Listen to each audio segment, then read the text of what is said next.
প্রথমে গেলাম তমলুক স্টেশনে। তো আজ আমাদের সাথে আছে সৌভিক। ওখানে ধরলাম 6:55 হলদিয়া হাওড়া ফার্স্ট লোকাল।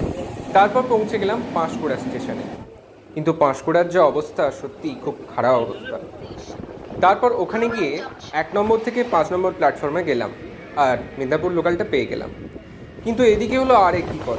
সৌভিকের শরীর খারাপের জন্য মেছেদাতেই নেমে গেল, আর তার সাথে বাড়লো ট্রেনের ভিড়।